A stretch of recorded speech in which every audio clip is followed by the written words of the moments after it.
Audio Jungle.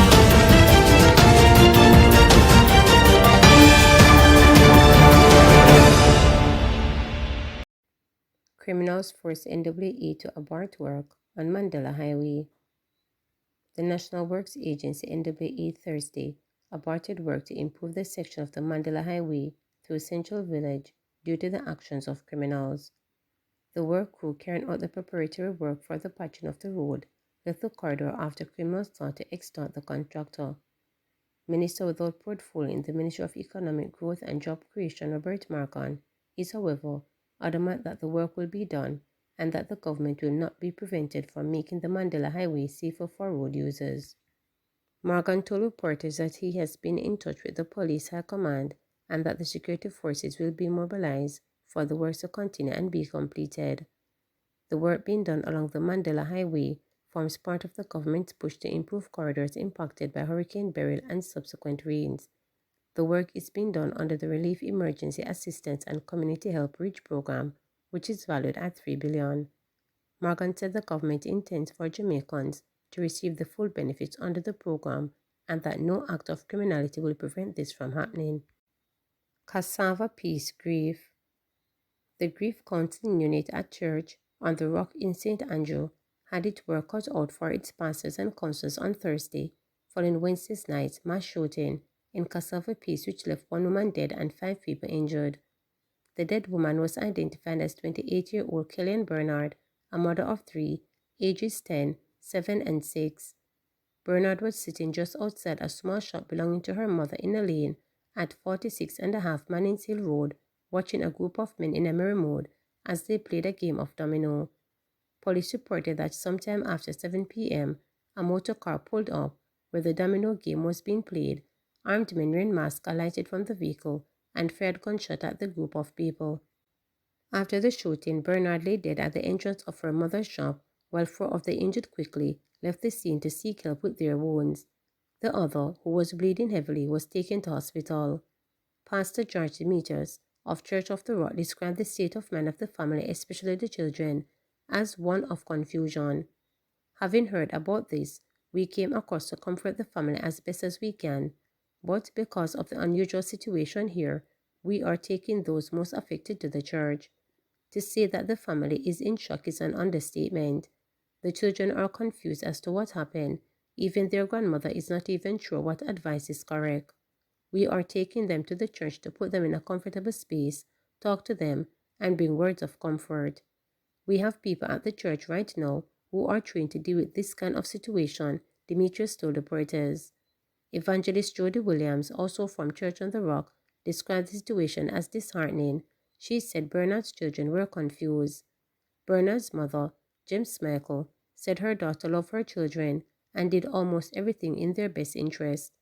She told reporters that Bernard had planned to put on a cake sale on October 25th and would have celebrated her birthday on November 5th. Smichael broke down in tears, but she still managed to detail what she remembered up to and after the shooting. It was about 7 p.m. I was out there at first, but because I have high blood pressure, I called her and I told her I was going to take a pill inside the house and she should come and take over the shop. She was killed right at my shop. That's where they always play dominoes. I got the pill and sat right on the veranda, and then I heard the shots. I immediately turned into an idiot. By the time I came out here, I saw the car coming down the road, so I ran back inside and waited until they left. When they left, that's when I came out and saw my daughter on her face in the shop. My baby father was laying down outside, and the other people ran with the shots inside them, she reported. One man said that after the shooting, information was being circulated that 2 people were killed in the incident. He said they might have thought this due to how badly Smichael's baby father was bleeding. After he was shot, however, he was rushed to hospital. Only 1 person died. People were saying it was 2 because there was about everything everyone thought. When the gunshots were fired and the gunmen left, everybody said Lucky was dead based on how badly he was bleeding on the ground, but it's the girl alone who died. She got shot and dropped into the shop on her face. She was watching the dominoes. She was running the shop. It's a place where domino is played regularly. I was inside my house when I heard the gunshots. I thought it was clappers. though it sounded rapid. It was probably more than 50 shots fired. By the time I realized it was shots firing, I saw my lady run inside the house with her friend and lock the door. We couldn't even look through the grill. When I came out of the house, I heard a lot of people making a lot of noise. They said 3 gunmen came out of a car with masks on their face and just started to fire. A pregnant woman said the father of her child she's expecting was one of those injured in the mass shooting. I am in pain because my baby father was shot.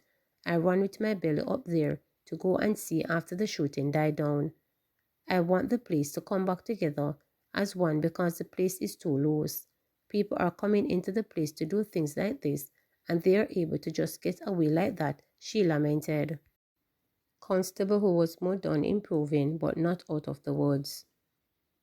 The policeman who was mowed down during a traffic stop last week Friday is said to be improving.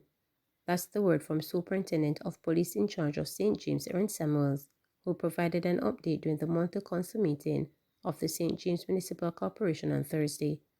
Some good news that we received Wednesday is that he started to breathe a little better on his own, so they started to weave him off the ventilator and move him from the Falmouth to the ICU at Corner Regional, he related to the gathering. He is, however, not out of the woods. He is still in critical condition, he clarified. The constable, he explained, was part of a team coordinating a roadblock on the St. John's Main Road when the incident occurred. They have received some intelligence about vehicles traveling that space with weapons. Upon seeing that particular probox, the constable signaled for it to be stopped, and he slowed down and then he sped up and hit the constable, Samuel shared. According to Samuels, the constable fell between 50 to 70 meters and sustained different degrees of injuries as a result. His jawbone was broken, and he has some head injuries. The head injuries are the areas of concern for us. He was admitted in critical condition and placed in the ICU on the ventilator, he revealed. The hope is that the injuries will soon heal for the constable. There is no specific area of the brain that is damaged, but there are small damages all over. Only time will tell how best he will recover from it, he noted. The driver of the probox and the car in question are now in custody, and the lawman said that they are working to put everything in place in relation to the incident. This indeed seems intentional, and we have the driver of the vehicle in custody. We have the vehicle as well, and we will be prosecuting him as soon as we gather everything because we want to ensure that we do the correct thing, he said. He is further hopeful that the incident will not deter lawmen in the division from doing their work, which has been taking them nearly 90 firearms off the streets since the start of the year. We really and truly want to ensure that our officers remain committed to doing what they are doing. This will not stop us from trying to rid the streets of weapons and transportation of weapons in and around St. James, Samuel stated. Subsidies increase on over 600 National Health Fund drug items. Over 450,000 Jamaicans in the National Health Fund NHF card program can now access increased subsidies on medication used to treat 12 of the 22 conditions covered by the fund. The fund said claimants of the HbA1c diagnostic test will also enjoy the increase in subsidies. Impacted by the increases are epilepsy, glaucoma, rheumatic and heart diseases, hypertension, sickle cell and thyroid diseases, diabetes, lupus, breast and prostate cancers, arthritis, and major depression, a total of 13 of 59% of the conditions covered by the NHF card. The boost in coverage is expected to cost the fund $269 million for the remainder of the financial year ending March 2025. The adjustments on the subsidies comes as the NHF seeks to raise its current average subsidy rate to 50%. As a part of the commitment to greater access for our beneficiaries, the NHF, through the Individual Benefits and Research Department, conducts an annual review of subsidies. This is done to determine the effectiveness of the benefits provided and, through increases, enhance beneficiaries' dissatisfaction. It is also our aim to improve adherence by providing more affordable medication, Chief Executive Hospital Everton Anderson explained. In March of last year, the fund also announced a major subsidy adjustment and over 380 pharmaceutical items, which then brought the average subsidy rate up to 47%. The NHF said it will continue to monitor the health needs of the population in order to adjust the list of benefits covered and to support the Ministry of Health and Wellness agenda in combating non-communicable diseases. Remember to subscribe, like, share, and click the notification bell for daily updates.